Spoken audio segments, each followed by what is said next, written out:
everybody. Welcome back to the latest episode of the Divorce and Separation Coach podcast.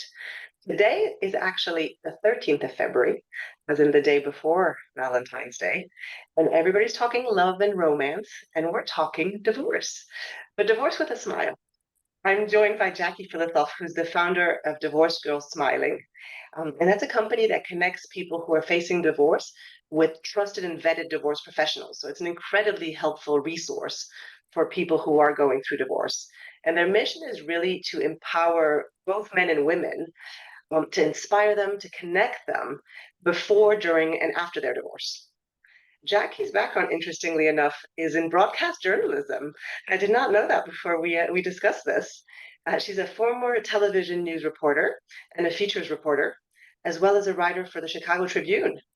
And she had a weekly syndicated column called Love Essentially, which was published in several newspapers for many years, as well as being the divorce blogger for the Huffington Post for 5 years. So needless to say, Jackie knows what she's talking about. It's great to have you here today. Thanks for having me, Chloe. I'm happy to be here. So should we start this debate? It's an ongoing conversation. Is divorce contagious? Should we beware of our friends who are getting divorced because they might become something that we want to do later on? What's your view on that?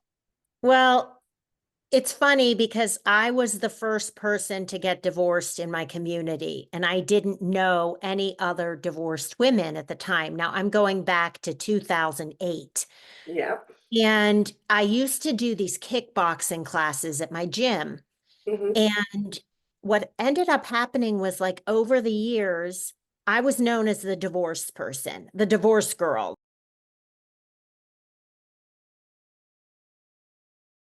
So people started, I had that reputation. Oh, she's divorced. So anytime somebody would be getting divorced, they would come up to me and start crying. And I knew immediately that they wanted to talk to me about divorce. Yeah. And this was way before I started Divorce Girl Smiling. So is it contagious? Like, I really don't know personally because I was the first, but I Yeah. will tell you that many, many women, after I got divorced, started to get divorced. And by the time, 5 years went by, half the women in the kickboxing class were divorced. You were an inspiration at the very beginning. I hope not. I don't promote divorce, but maybe they saw me and thought I looked fine. And if I can do it, they can do it too, or Yeah, maybe I it think just, there's an element of that for sure. I mean, I had the same kind of experience. I was definitely one of the first to get divorced, and that's how I became a divorce coach. Is people started coming to me for advice as they were starting to face divorce, and I get just like you, absolutely not promoting or pushing people to get divorced. It's not necessarily the right choice for everybody, but I thought it was interesting that it somehow, yeah, I kind of became the poster child for what a good divorce can look like, right. and so it's good for people to see that it's not the end of your life, that you're not going to crumble and go live under a rock, that you can still thrive after divorce. So I think in that sense it's a positive message. I also think that somebody might be look at someone who's divorced and start to get envious and say like, I want this. She seems so happy. I remember a lot of that, and I remember I used to tell people like, listen, I'm smiling all the time and I'm happy, but my life isn't like that all the time. So if you want to sit down and talk with me, I'll tell you what the good is and what the bad is, and then you can make your own decisions. Sure, I Yeah. might look like, oh, I had this great date and my life is fun and I'm with my kids 50% of the time. And so I have all this free time, and people might start to want that because they're only really focused on the good parts. Always greener, right? It seems like everybody's living the high life and we're the only ones having troubles and challenges. But I find it a little bit almost insulting, I think, when people think that they're going to get divorced just from being around other people who are divorced. Because if your marriage is going well, it doesn't matter whether other people are going through that. It's not going to become something that you're envious of, because it's not something that you're craving. It's like if your best friend buys a sports car, if you have no interest in sports car, you're not going to go off and buy one. If you were already seriously contemplating getting one, you're like, oh, maybe I should get one too. But It's funny. I think I that's was just about to say that. I was just about to say the same thing. You might open up to your friend and talk about what's wrong with your marriage and why you're getting divorced. And Mhm. actually, I had this happen to me with two friends. One woman was going through a divorce and she was telling the group of our friends all about these things that her husband does and why she needs to get divorced. And another girl in the group, who we assumed was happily married, kept saying, Yeah. "Oh, same with me. So and so does the same thing. It drives me crazy." And so I was thinking to myself, is she kind of coming to the realization right now that she needs a divorce because of this other girl? So maybe in that sense, divorce is contagious, you Yeah. know? Well, I think if there are cracks in the marriage, it might be something, seeing someone else do it successfully when you've been yourself afraid of taking that step. It could be a way of, giving yourself the strength and courage. But I don't think it's going to inspire someone who doesn't have divorce already on their mind. And I think that's kind of my takeaway is if you're not already in that space, I don't think it's going to create an idea that hasn't been there already. So are you saying that my friend probably was thinking about divorce before that conversation? She was, or either she had accepted that her spouse was that way, and actually for her the right conclusion wasn't divorce. And some people are perfectly happy, accepting certain traits in their spouse that they don't particularly like. Others decide that they're deal breakers and that they want to move on. I Yeah. think there's very different approaches, and I think actually a lot of the time, I've had quite a few friends back away after I got divorced, and get a little bit worried, I think, of the influence. And I think that says a lot more about their own choices than about mine. They are deciding to stick with a marriage that, may or may not satisfy them. But the fact that I'm seen as a threat to me is quite revealing that actually probably they're not 100% comfortable with that choice. I don't know if you've had that kind of experience. Absolutely. I have had so many women who are getting divorced email me and tell me, some of my friends have stopped calling me. I feel like they've dumped me. And I truly believe it's because they're afraid divorce is going to be contagious. They're Yeah, thinking either they're going to end up too, if they hang around you, they're going to end up divorced also. Or maybe they think you're going to hit on their husband. Like they don't want a single woman around their husband. And that's their own issue and their own insecurity in the yeah, marriage. that's true. But I've also had, friends around me, and some of my clients have mentioned this as well, where the spouse of their friend suddenly says, "Oh, I don't want you hanging out with that woman because she's going to convert you," or whatever the word is. She's gonna talk you into divorce, and it's quite interesting when the spouse feels threatened as well. Oh my gosh, great point. Because maybe the spouse is insecure, or maybe the marriage isn't going great, and he thinks that his wife is just going to have so much fun with the other woman. And that brings me to another idea on this that I have is that like, I know I live in the suburbs and women go out all the time. Mhm. Moms meet through their kids, they become friends, they start having girls' nights out. A lot of Yeah. them are divorced. Then there's divorced only women groups in the Hmm. suburb. I was in one of them. Yeah. And there was a woman who would go out with all of us all the time. And we were all divorced and she was still married. And wouldn't you know it, she ended up divorced.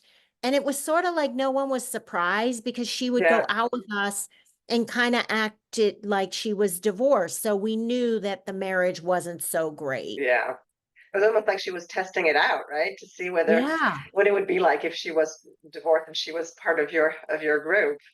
correct. I bet Yeah, that's that's true. interesting. I think people need to be clear about the fact that no matter what the example they have in front of them of somebody who's going through divorce, someone who's really suffering through it, or someone who's thriving through it, that it's still that person's experience, and that it doesn't mean that they will have the same one. I think it's important to know that your experience can be whatever you make of it, and that people have very different experiences, and that it's not going to happen according to a clear path. So just knowing that you're going to make what you want out of it, and if you are certain of your decision, and if you see divorce as an opportunity, you can thrive coming out of it. But that not everybody does, and it'll really be on a case by case basis. So trying to extrapolate other people's experience is always a bit tricky. Well, every divorce is unique, and there are so many different components into why each case is so unique. Hmm. So somebody might look at their friend and say, she's so lucky. Her divorce experience is good because money isn't an issue. Maybe this woman and her husband have like so much money and her child support checks are 5,000 or 10,000 a month. And then there's somebody else who thinks they're going to get that. And then they Yeah, realize, well, my situation is that I have to go back to work. Now, that doesn't mean that's a bad thing, but it's yeah, different than the other divorce. Or, yeah. maybe there's cheating in one divorce. Maybe there's addiction. Maybe Hmm. there's fear of your ex being with your kids. I mean, I could go on and on about how different each divorce is.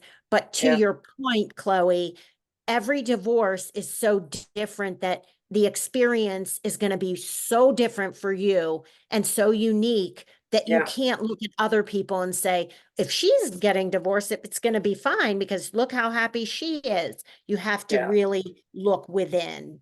Yeah. But I think it's true for marriage, right? I mean, every marriage is it's different. And so just like you can't, you know, assume that someone else's experience is going to be your own the same as yours if you divorced, it won't necessarily be the same in marriage either. And there's some people who accept circumstances and live a married life that is perfectly happy and fulfilling. And another person in that exact same situation might say, I can't stand it, I can't stay in this marriage. So it is a very personal choice and a very personal experience. But I think that the positive side, though, I mean, on all of this, divorce contagion topic is really that we're destigmatizing divorce, right? So the idea is that we don't, the fact that divorce can be seen as a positive, I think, is a good thing. And so even if it's it's like there's a negative tilt to it and calling it contagious as if it was a virus. It's the fact that other people will see somebody happily divorced and feel like they want that too.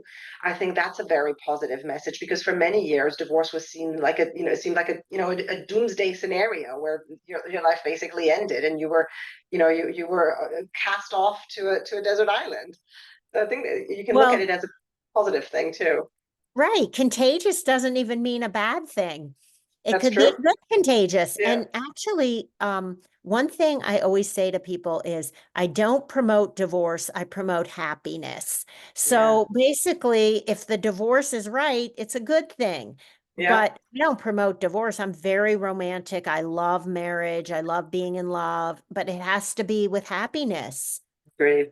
Yeah, that's why I love when people come to see me in the very early stages of their divorce decision making process, because there is still that window, and it's a real opportunity to check whether they're making that decision for the right reasons, and if they're if they really are going to achieve that happiness, or are they delusional about what divorce can achieve. Sometimes whether it's divorce or moving houses or changing jobs, we think that it's going to change everything and finally our life will be perfect.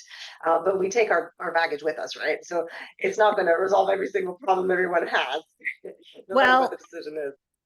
Chloe, there's a reason that second marriages have I've heard studies, 58% to 70% divorce rate. Yeah, I so just think it's so important if people are listening, if you get divorced, please really take the time to look inward. And I'm not saying even if you feel like it wasn't your fault, just look inward and work on yourself so that you can come to peace with it, accept the past, and have self awareness so that you can be a better partner in your next relationship, even if yeah, the divorce was mostly not your fault. yeah. I agree. And even if it wasn't something that you wanted, it's easier to grab divorce as an opportunity when you're the one who made that decision, right? But even if you're not the one who chose, and if it's something that you regret having to go through, it can still very much be an opportunity. And that's really why, when through coaching, we always look at that kind of forward-looking objectives. Where do you want to be? And that's where it makes a big difference having that plan for your life, and turning, when life gives you lemons, as they say, making lemonade out of it. And I think every change like that can be an opportunity, but it has to be the right change for you. I mean, I would never encourage anybody to get divorced if it's not the right decision for them, and certainly not just because somebody they know is also getting divorced. Right. Right. So should we end on a positive note, Jackie? Since it's almost Valentine's Day. Aw, well, that's a perfect way to end it. And we should tell people, Chloe, that Valentine's Day is going to be great. It's going to might be a little sad if this is your first Valentine's Day after divorce, but focus on yourself and focus on your kids and focus on people you love that are your family and friends, and just make it a non-romantic Valentine's Day. Like I send cards to my mom and my sisters. That makes us feel good. So Valentine's Day can still be enjoyable.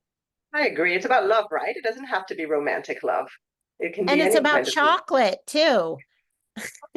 How can that be a bad thing? That can never be a bad thing.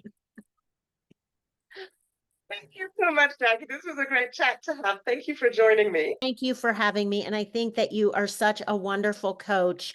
And I just loved hearing what you had to say.